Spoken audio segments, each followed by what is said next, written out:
Bom dia, Renato. Seja muito bem-vindo mais uma vez, meu amigo. Obrigado, André. Bom dia para você, bom dia para todos que estão aqui com a gente, né? Realmente hoje o que não falta é assunto. Mas antes de mais nada, vamos celebrar o fato de que dessa vez nós estamos fazendo uma live depois de uma vitória do Flamengo. De duas vitórias. De duas, exatamente, de duas vitórias, mas principalmente a segunda, né? A segunda foi bonito ver, embora a gente tenha que relativizar muita É, coisa. Mas, de qualquer maneira, eu só quero fazer um adendo ao que você colocou. Você colocou que, a partir do dia 3 de julho, não é isso? Os jogadores podem ser inscritos, os novos jogadores. Mas eu vou dizer para você o seguinte, André: o grande reforço do Flamengo furou a janela. Ele já está aí. Sabe é quem é, né? verdade. É o Bruno É, Henrique. Que bom, que é. bonito ver o Bruno Henrique jogando e com aquela disposição e com uma velocidade. Ele ressaltou um negócio que eu achei super legal, André, na entrevista coletiva. Ele disse que na época áurea dele no Flamengo, em 2019, ele chegou a correr a 38 quilômetros por hora. 38 quilômetros por hora, gente. Bateu o Gareth Bale. Para você ver, é coisa para chuchu para um jogador de futebol. Pois bem, há 2 jogos ele já correu a 36 quilômetros por hora. E a gente viu, né? Não precisa nem cronometrar, não precisa nem de radar, mas a gente viu no jogo contra o Alcas várias vezes ele sendo lançado e com aquela passada larga, ganhando, chegando. Falta só um pouquinho de finalização, que ele já É. já vai tá na ponta dos cascos, né? Então, para mim, André, não sei para você, mas para mim, sejam quais forem os reforços que o Flamengo vai trazer nessa janela, né? Já tem alguns garantidos, outros estão naquela vai, não vai. O Bruno Henrique, em forma, é para mim o maior reforço possível do Flamengo para essa temporada. Você não acha, não?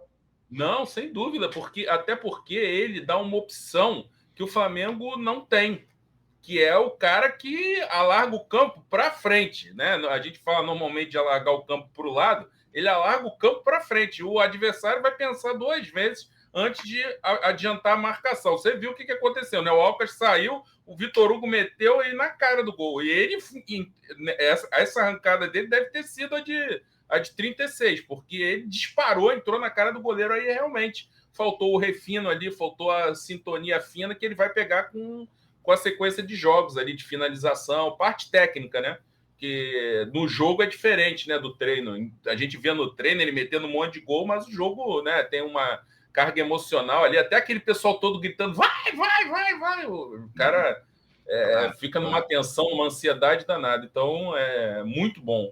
Foi muito bom ver o Bruno Henrique bem e entrando no nosso assunto aqui, se movimentando, né? No jogo posicional, mas se movimentando. Hora na Mas, esquerda, hora vindo por meio. mas você achou tão posicional assim o jogo de contra o Alcas? Eu achei muito mais Aquilo funcional do é que posicional. posicional. Eu O achei muito São mais Paulo é funcional. sempre posicional, Renato. É sempre posicional. A Mas vem diferença é cá. que havia movimentação do Arrascaeta, trocava com ele, então ele entrava pelo meio. E outra coisa, quando a jogada é feita de um lado do campo e o jogador chega no fundo, o cara que está na ponta tem a liberdade de vir por dentro, entendeu? Ele não tem que ficar lá na ponta, ele tem a liberdade de vir por dentro para finalizar. Então, por isso que o Bruno Henrique apareceu tantas vezes na área, até porque é o instinto dele, né? De correr para a área. Então, assim, funcionou muito bem. Eu acho que ele teve bem a leitura. Quando a jogada tá no. O time está tocando a bola e vira o jogo para o lado, ele abre para dar opção. Mas quando a jogada é trabalhada, e muitas jogadas foram trabalhadas do lado direito, com Wesley, Everton Ribeiro, Vitor Hugo, ele vinha correndo para dentro da área para poder finalizar. E o movimento é esse, entendeu? Não é nada muito diferente disso. O jogador que fica lá aberto, ele está errado. Se ele ficar, porque o cruzamento não vai chegar lá e não tem baliza de frente para a linha de fundo, né? Pelo lado. Mas a questão do posicional, é claro que existe essa movimentação que você está falando, você está coberto de razão. Mas a ideia do posicional, quando o time pega a bola, é que tenha 2 caras abertos, haja o que houver. E eu, dessa vez, vi muito mais movimentação e aproximação. Por exemplo, o Sampaoli, não vou nem entrar muito no mérito do posicional, funcional, mas em algumas coisas que o Sampaoli fala. O Sampaoli, por exemplo, diz que ele quer jogadas pelas pontas. Ele quer basear o jogo dele em jogadas em amplitude, pelas pontas. O que nós mais vimos nesse jogo foram jogadas pelo meio. O Flamengo, sem entrar nos méritos posicional, funcional, O Flamengo jogou muito mais parecido com o que chegou a jogar com o Jorge Jesus do que com o que nós temos visto com o Sampaoli até agora. Pode ser, e tomara, que o jogo do Sampaoli chegue a isso aí.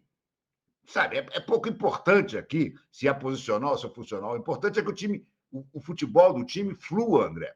Coisa que a gente não tinha vindo, não estava vendo.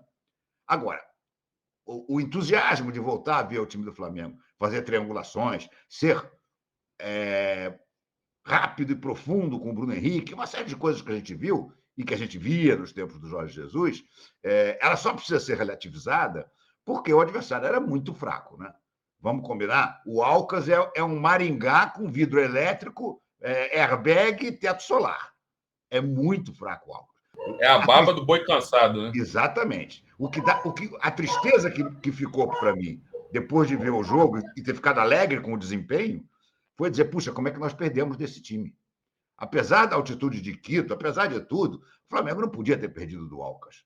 No mínimo, se tivesse arrancado um empate, já estava com a mesma pontuação do River Plate, olha aí, do Racing, e será uma... Não, o River Plate está no pote 2 também, não tem perigo. Eu já ia dizer que será que é uma premonição de Flamengo e River na próxima fase? Não. Pelo menos por enquanto não pode ser. Mas, enfim, até perdi a linha do meu raciocínio aqui quando eu estava falando do River Plate. Você está mutado, André? Está mutado. Você estava falando sobre a mobilidade do time. Pois exatamente. A mobilidade ela foi muito facilitada pela fraqueza do Alcas. O Alcas não conseguiu fazer duas linhas, fechar e impedir a movimentação do Flamengo, né? Então, eu estou muito curioso. Você falou que vem uma sequência difícil, é verdade. Eu estou bastante curioso para ver como é que vai ser essa sequência difícil. Com um outro ponto interessante, né? O time que jogou, ainda que o Sampaoli não tenha time titular, a gente sabe que o Sampaoli não tem time titular mesmo, ele vai mudar todos os jogos, mas a base do time que jogou não é exatamente os jogadores que ele tem usado mais, ele tirou 5 jogadores que ele está usando bastante. Então, eu estou curioso, eu quero ver Flamengo e Fortaleza, estou curioso para ver qual vai ser a escalação, porque essa que jogou bem tinha 5 jogadores que eram titulares e que não jogaram.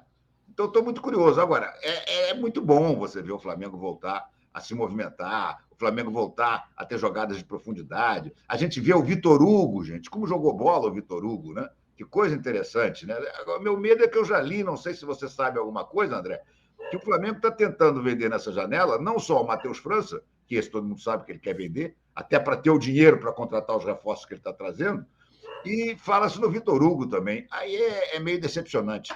Me lembra um pouco a saída do Lázaro, né?